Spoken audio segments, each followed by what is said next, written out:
اللهم اجعل القرآن ربيع قلبي ونور بصري وجلاء حزني وذهاب همي. السلام علیکم ورحمۃ اللہ وبرکاتہ. نحمده ونصلی علی رسولہ الکریم. اما بعد فاعوذ باللہ من الشیطان الرجیم. بسم اللہ الرحمن الرحیم.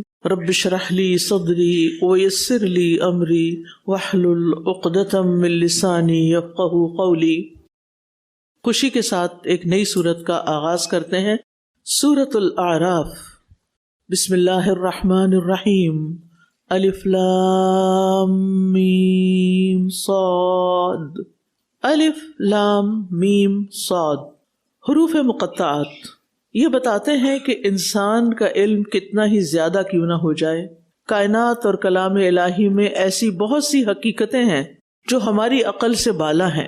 ہمیں وہاں پہنچ کر اللہ عالم کہہ کے سر جھکا دینا چاہیے کہ ہم اس کا معنی نہیں جانتے، اللہ ہی جانتا ہے. کتاب انزل الیک فلا یکن فی صدرک حرج منہ لتنذر بہ وذکری للمؤمنین. یہ ایک کتاب ہے جو آپ کی طرف نازل کی گئی ہے، سو آپ کے سینے میں اس سے کوئی تنگی نہ ہو تاکہ آپ اس کے ذریعے خبردار کریں اور ایمان لانے والوں کے لیے ایک یاد دہانی ہو. یہ کتاب اللہ تعالیٰ نے محمد صلی اللہ علیہ وسلم کی طرف نازل کی، اس لیے نازل نہیں کی کہ آپ اس کے بوجھ کی وجہ سے تنگی محسوس کریں، بلکہ یہ حق بات پہنچانے کے لیے ہے. اور حق بات جب پہنچائی جاتی ہے تو لوگوں کو ناگوار گزرتی ہے، وہ مذاق اڑاتے ہیں، جھٹلاتے ہیں، اذیت دیتے ہیں، تو یہ چیز انسان کے لیے تنگی کا باعث بنتی ہے.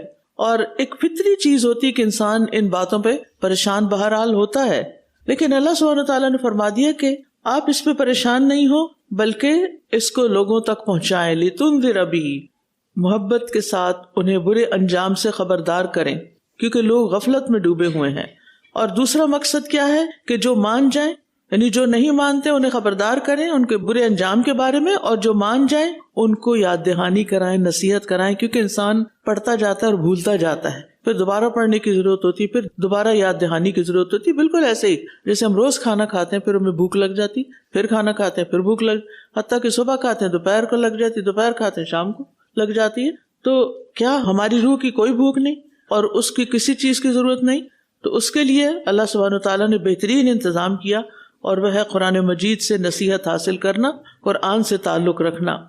تو اس میں آپ دیکھیے کہ نبی صلی اللہ علیہ وسلم کو ایک کانفیڈنس دیا جا رہا ہے کہ حق بات پورے اعتماد اور یقین سے کریں، احساس کمتری کا شکار ہو کر یا ڈیفینسو موڈ میں نہیں. نبی صلی اللہ علیہ وسلم تو ایسے نہیں تھے، لیکن یہ کہ عام طور پر لوگ حق بات کرنے میں جھجک محسوس کرتے ہیں، لوگوں سے ڈرتے ہیں. تو جب انسان کے پاس ایک خالص اللہ کی طرف سے آیا ہوا کلام ہو تو اس کے ذریعے کسی سے بات کرنا مشکل نہیں ہونی چاہیے. اللہ کی کتاب ہمیں دنیا اور آخرت کی برکات دینے کے لیے آئی ہے، تنگی پیدا کرنے کے لیے نہیں، یہ تاریکیوں سے نکالنے کے لیے آئی ہے. فرمایا اتبعوا ما انزل الیکم من ربکم، پیروی کرو اس چیز کی جو تمہاری طرف تمہارے رب کی طرف سے اتاری گئی ہے.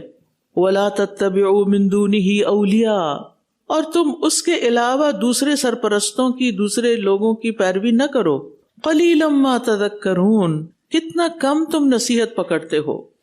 تو ایک بات کرنے کے لیے کہا گیا اور ایک بات نہ کرنے کے لیے. اتبعوا، پیروی کرو.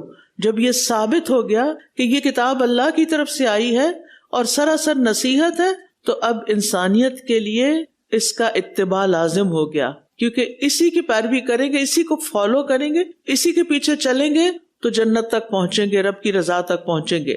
یعنی اس کے علاوہ کوئی اور چیز، کوئی اور فلسفہ، کوئی اور تھیری، وہ آپ کے لیے فائدہ مند نہیں ہوگی کہ وہ آپ کو الٹیمیٹ سکسیس تک پہنچائے. اور پھر ایک نہ کرنے کا کام ہے، اور وہ یہ کہ اللہ کے سوا اور اولیاء کی پیروی نہ کرو. یعنی اندھا دھند کسی کو فالو مت کرو، بلکہ کسی کو بھی فالو کرنے سے پہلے یہ دیکھو کہ وہ کس طرف بلا رہا ہے. کیا وہ اللہ تعالیٰ کی مرضی کے مطابق کوئی بات کہہ رہے ہیں یا اس کے خلاف کوئی بات کہہ رہا ہے؟ تو جو لوگ خلاف بات کر رہے ہیں ان کی پیروی نہیں کرنی ہے. اور اولیاء ولی کی جمع ہے، یعنی اس سے مراد وہ تمام لوگ ہیں جن کے پیچھے لوگ چلتے ہیں، چاہے وہ دوست ہوں، چاہے وہ لیڈرز ہوں، چاہے وہ میڈیا کے ٹرینڈ سیٹرز ہوں، یا پھر فیشن انڈسٹری میں ہوں، یعنی اس کو چھوڑ کے اور لوگوں کو دوست نہ بناؤ اور ان کو فالو مت کرو. قلیلا ما تذکرون، تم کم ہی نصیحت مانتے ہو. یہ انسانی کمزوری پہ گہری چوٹ ہے. انسان کو بار بار سمجھایا جاتا ہے، کائنات کی نشانیاں دکھائی جاتی ہیں، تاریخ کے واقعات سنائے جاتے ہیں، لیکن پھر بھی انسان اپنی دھن میں مست رہتا ہے، اپنے ہی اندر گم رہتا ہے اور نصیحت حاصل نہیں کرتا. اس کو سمجھ آتی بھی ہے کہ جس راستے میں میں چل رہا ہوں اس کا انجام بھیانک ہے، اس کے باوجود وہ وقتی لذت میں گم ہے. وَكَم مِّن قَرْيَةٍ أَهْلَكْنَاهَا فَجَاءَهَا بَأْسُنَا بَيَاتًا أَوْ هُمْ قَائِلُونَ. اور کتنی ہی بستیاں جنہیں ہم نے ہلاک کر دیا تو ان پر ہمارا عذاب رات کے وقت آ پہنچا یا جب وہ قیلولہ کر رہے تھے، یعنی دن کو آرام کر رہے تھے. وحی کی پیروی چھوڑ کر سرکشی اختیار کرنے والوں اور غیر اللہ کو فالو کرنے والوں کا عبرتناک انجام بتایا گیا ہے. اللہ تعالیٰ کسی بستی کو بلا وجہ تباہ نہیں کرتا. اور وَكَم مِّن قَرْيَةٍ کہہ کے یہ بتا دیا گیا کہ یہ کوئی اتفاقی واقعہ نہیں بلکہ تاریخ کا ایک مستقل قانون ہے. اور پھر یہاں عذاب آنے کے 2 اوقات بتائے گئے. بیاتن، رات کا وقت جب انسان گہری نیند سو رہا ہوتا ہے اور اس کو کچھ پتہ نہیں ہوتا کہ آس پاس کیا ہو رہا ہے، انسان کی غفلت کی انتہا ہوتی ہے. اسی طرح جب تپتی دھوپ میں دوپہر کو لوگ قیلولہ کرتے ہیں اپنے کمرے ٹھنڈے کر کے، تو اس وقت ان کو ایک امن کی حالت میں ہوتے اور خطرے کا کوئی اندازہ نہیں ہوتا. تو اللہ تعالیٰ کا عذاب بھی ان 2 وقتوں میں آتا ہے جب لوگ غفلت میں ہوتے ہیں. کیوں؟ اس لیے کہ زندگی غفلت میں گزاری تو پکڑ بھی غفلت کی حالت میں ہوگی. اور جب اللہ کا حکم آ جاتا ہے نا تو کوئی ٹیکنالوجی کام نہیں آتی، مضبوط عمارتیں کام نہیں آتی، کوئی سیکیورٹی سسٹم کام نہیں آتا. جن قوموں پہ عذاب آیا وہ بڑی طاقتور قومیں تھیں. تو اس میں سبق ایک یہ بھی ہے کہ انسان راحت کے اوقات میں، آرام کے اوقات میں کیا نہ کرے، اللہ تعالیٰ کو نہ بھولے. رات کو بھی اللہ کا ذکر کر کے سوئیں. یوں سمجھیں کہ دوبارہ شاید نہ اٹھوں، بغیر ذکر کے کبھی نہ سوئیں. اور اسی طرح دوپہر کے وقت بھی آرام کریں تو اللہ کو یاد کرتے ہوئے کریں. فما كان دعواهم اذ جاءهم بأسنا الا ان قالوا انا كنا ظالمین.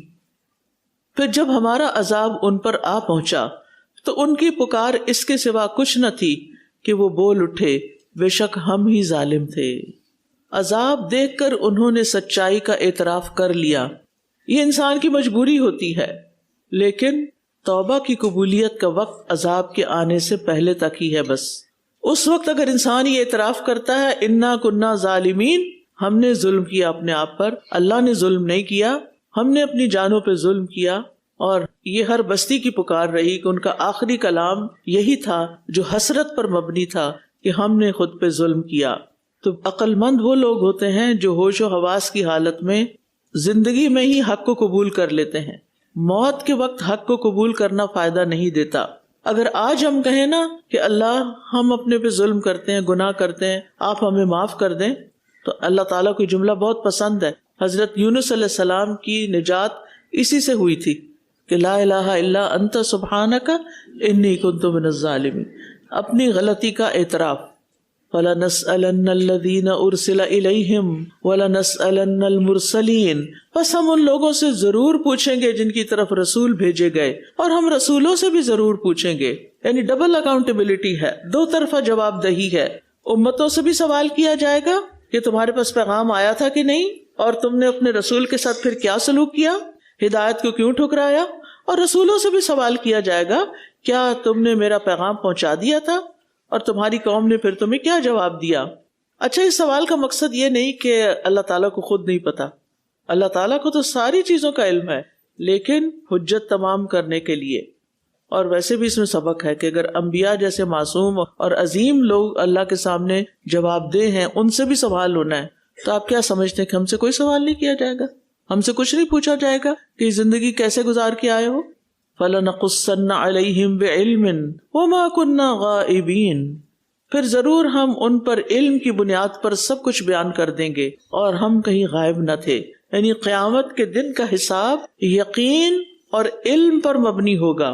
جو بات کہی جائے گی اس کا پورا ثبوت ہوگا، کسی پہ بھی کوئی الزام تراشی نہیں ہوگی. اور اللہ تعالیٰ فرماتے ہیں وَمَا كُنَّا غَائِبِينَ، اور ہم خود کہیں غائب تو نہ تھے. یہ جملہ غفلت میں ڈوبے ہوئے انسان کو جھنجھوڑنے کے لیے کافی ہے. گناہ کر کے انسان سمجھتا ہے کہ مجھے کسی نے نہیں دیکھا. اللہ کی ذات کبھی بھی کسی سے غائب نہیں، وہ علم اور مشاہدے کے ساتھ ہر وقت ہمارے ساتھ ہے. آج آپ دیکھیں کہ ہمارے انٹرنیٹ انسان کی ساری ہسٹری اکٹھی کر لیتے ہیں، CCTV کیمرز جو ہوتے ہیں وہ ساری ایکٹیویٹی کو محفوظ کر رہے ہوتے ہیں. یہ انسان کا بنایا ہوا نظام ہے جس سے گواہیاں لے لی جاتی ہیں کبھی، لیکن اللہ سبحانہ و تعالیٰ کا مانیٹرنگ سسٹم کتنا اسٹرانگ ہوگا ہم اس کا سوچ بھی نہیں سکتے. پھر یہ بھی ہے کہ دنیا کی عدالتوں میں تو لوگ کسی نہ کسی طرح اس کو مینیپولیٹ کر لیتے ہیں، جھوٹ بول لیتے ہیں، لیکن وہاں تو ایسا کچھ بھی ممکن نہیں. ہماری زندگی کا کوئی بھی لمحہ بغیر کیمرے کے نہیں ہے. بس ایک بات یاد رکھیں، ہر طرف ہمارے کیمرے ہیں. کوئی جگہ، کوئی وقت، کہیں بھی ہم انڈر سرویلنس ہیں. اس لیے سوچ کے بولیں اور احتیاط سے کام کریں.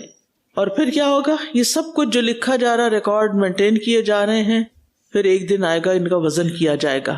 وَالْوَزْنُ يَوْمَئِذٍ الْحَقُّ فَمَنْ ثَقُلَتْ مَوَازِينُهُ فَأُولَئِكَ هُمُ الْمُفْلِحُونَ. اور اس دن اعمال کا وزن برحق ہے، تو جن کے پلڑے بھاری ہوں گے بس وہی لوگ فلاح پانے والے ہیں. یعنی عمل کو تولا جائے گا، اعمال نامے تولے جائیں گے. اور یہاں پر آپ دیکھیے وزن کی بات کی گئی، تعداد کی بات نہیں کی گئی. وزن کی بات ہے، تعداد کی نہیں. یہ بڑا اہم نکتہ ہے. کیوں؟ کیونکہ وہاں پر بعض اوقات چھوٹی سی چیز، چھوٹا سا کام جو بڑے اخلاص کے ساتھ کیا گیا ہوگا وہ پہاڑ جتنا ہو جائے گا، چاہے وہ تعداد میں کم ہی کیوں نہ ہو. ایک ہوتا ہے نا ہم غفلت میں تسبیح کر رہے ہوتے ہیں، اور ایک ہوتا ہے ہم دل سے کہتے ہیں سبحان اللہ، کہ ہماری نگاہیں، ہماری زبان، ہمارا دل، سب کچھ اس میں انوالو ہوتا ہے. اب یہ دو سبحان اللہ کو برابر ہے. یہاں آپ نے 100 دفعہ سبحان اللہ پڑھ لیا، اس کا وزن اتنا نہیں جتنا ایک دفعہ سبحان اللہ کہنے کا وزن ہے، جو آپ پوری دل کی محبت کے ساتھ منہ سے نکالتے ہیں.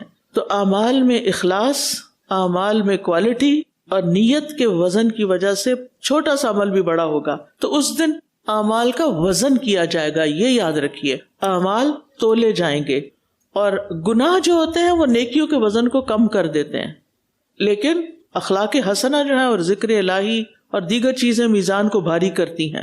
اس لیے آپ دیکھیے کہ یہ جو شو آف کا کلچر چل پڑا ہے نا، اپنی ہر بات سوشل میڈیا پہ دینے کا، تاکہ جو لوگ دینی مجالس میں آتے ہیں وہ بھی ولاگ بنا رہے ہوتے ہیں. آج ہم گئے اور پھر وہاں یہ ہو رہا تھا اور وہ ہو رہا تھا، اور پھر میں گھر آ گئی ہوں اور اب آپ میری ولاگ کو لائک کریں. آپ اپنا وقت ضائع کر رہے ہیں. آپ کی نیت کیا ہے پیچھے؟ آج میں بازار گئی اور میں 10 دکانوں پہ گئی اور وہاں سے میں نے کچھ نہیں خریدا، پھر میں گھر آ گئی، آپ اس ولاگ کو لائک کریں. کوئی عقل کی بات ہے؟ کس قدر حماقت اور کس قدر بچگانہ حرکت ہے کہ آپ اپنی پرسنل لائف کو اس طرح ساری دنیا کے سامنے کھول کے رکھ رہے ہیں. واٹ از دس؟ اور آپ کو پتہ ہے اس کی وجہ سے کتنی کتنی خرابیاں ہوتی ہیں. اب اس میں مرد بھی ہیں، عورتیں بھی. کیا آپ چاہتے ہیں ایک اجنبی غیر مرد آپ کو لائک کر رہا کہ ایک لڑکی ہے گھومتی پھر رہی ہے اور میں اس کو لائک کرتا ہوں؟ کیوں؟ ایک وقت تھا کہ ایسی چیزوں سے گھر والے اتنی غیرت کھاتے تھے اور کوئی اپنے بچوں کو الاؤ نہیں کرتا تھا کہ ایسی کوئی حرکت کرے. کوئی لڑکیاں اگر کالج جا رہے ہیں، پیچھے لڑکا کوئی آ رہا ہو تو لڑکیاں خود غصے سے دیکھتی تھیں اور پٹائی کروا دیتی تھیں بھائیوں سے. اور آج نہ بھائیوں کو غیرت رہی ہے، نہ باپ دیکھتے ہیں، نہ کوئی اور دیکھنے والا ہے.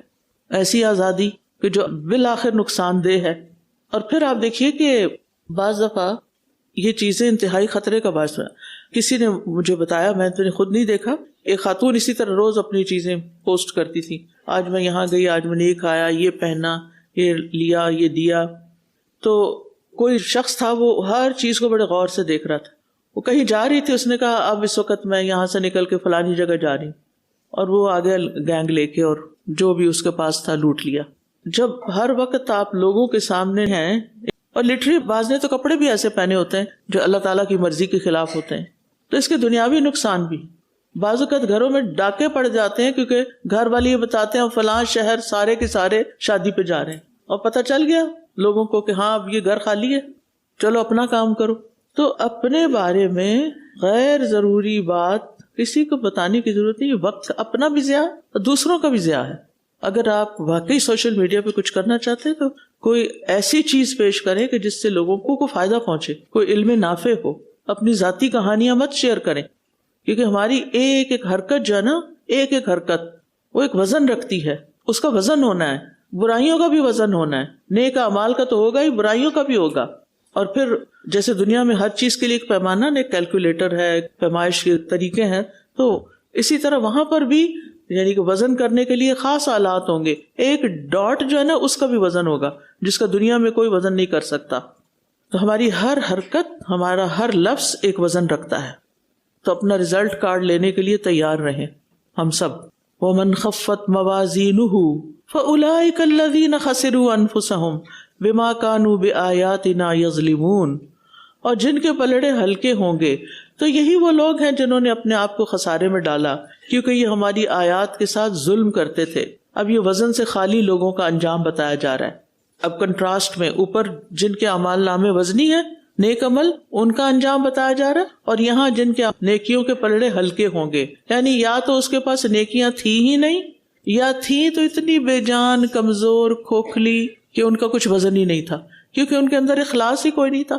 بعض بڑے بڑے کام ہوتے ہیں، نیت کوئی نہیں خالص ہوتی، اس کا تو کوئی وزن ہی نہیں بننا. دنیا میں تو نقصان کا ازالہ ابھی ہو سکتا ہے کہ اب ہم اپنے اصلاح کر لیں، لیکن مرنے کے بعد کچھ نہیں. اور پھر آپ دیکھیے فَأُولَٰئِكَ الَّذِينَ خَسِرُوا أَنفُسَهُمْ بِمَا كَانُوا بِآيَاتِنَا يَظْلِمُونَ.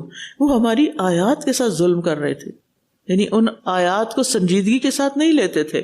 سنی انسنی کرنا، توجہ سے نہ سننا، نہ دھیان سے پڑھنا، اور اپنی مرضی کا مفہوم نکالنا، کسی چیز کو اس کے اصل مقام سے ہٹا دینا، یہ اصل میں ظلم ہوتا ہے.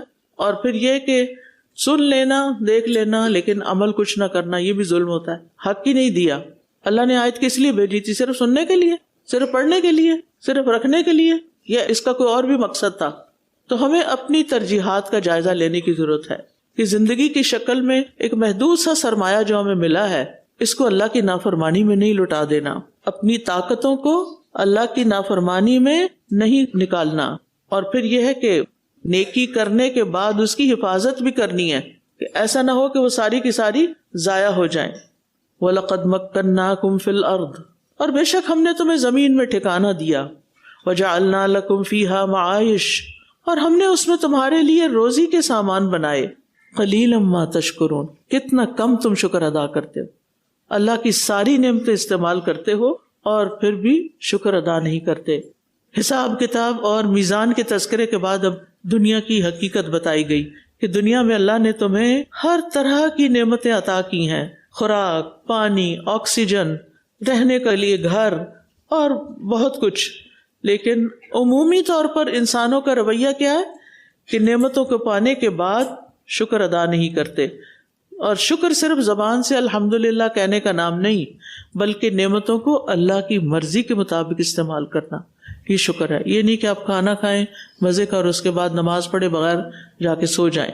اور ایک اور چیز یہ کہ اللہ تعالیٰ نے جو لفظ فرمایا نا، مکناکم فی الارض، ہم نے تمہیں زمین میں ٹھکانہ دیا ہے. یہ زمین تمہارے لیے بنائی ہے اور تم اس کو گندا کر رہے ہو، تم اس کو نقصان دے رہے ہو. تو اس میں انوائرمنٹل رسپانسبلٹی جو ہم پر آتی ہے اس کی طرف بھی اشارہ ہے کہ جو نعمت ملی ہے نا اس کو ابیوز نہ کریں، مس یوز نہ کریں، بلکہ اس کا صحیح استعمال کریں. شکر ہوتا ہی نعمت کا صحیح استعمال کرنا ہے. وَلَقَدْ خَلَقْنَاكُمْ. اور یقیناً ہم نے تم کو پیدا کیا ہے، خود سے نہیں تم پیدا ہوئے. ثُمَّ صَوَّرْنَاكُمْ. پھر ہم نے تمہاری صورت بنائی ہے. ثُمَّ قُلْنَا لِلْمَلَائِكَةِ اسْجُدُوا لِآدَمَ. پھر ہم نے فرشتوں سے کہا کہ آدم کو سجدہ کرو، یعنی تمہیں عزت بھی بخشی، تمہیں شکل و صورت بھی دی، فرشتوں سے سجدہ بھی کروایا. فسجدوا. سب نے سجدہ کیا، الا ابلیس. سوائے ابلیس کے، اس نے سجدہ نہیں کیا. لم یکن من الساجدین. وہ سجدہ کرنے والوں میں شامل نہیں ہوا. یہاں سے انسان اور ابلیس کی جنگ کا آغاز ہوتا ہے اور انسانی تخلیق کے مراحل بتائے گئے ہیں کہ یہ کوئی اتفاقی حادثہ نہیں یا کسی جانور کی ترقی یافتہ شکل نہیں، بلکہ اللہ تعالیٰ نے آدم علیہ السلام کو اپنے ہاتھ سے بنایا، اہتمام سے بنایا، تعظیمی سجدہ کروایا. لیکن اس سجدے میں ابلیس شامل نہیں ہوا. ابلیس جنوں میں سے تھا، فرشتوں کے ساتھ رہتا تھا اپنی بڑی عبادت وغیرہ کی وجہ سے. فسجدوا الا ابلیس لم یکن من الساجدین.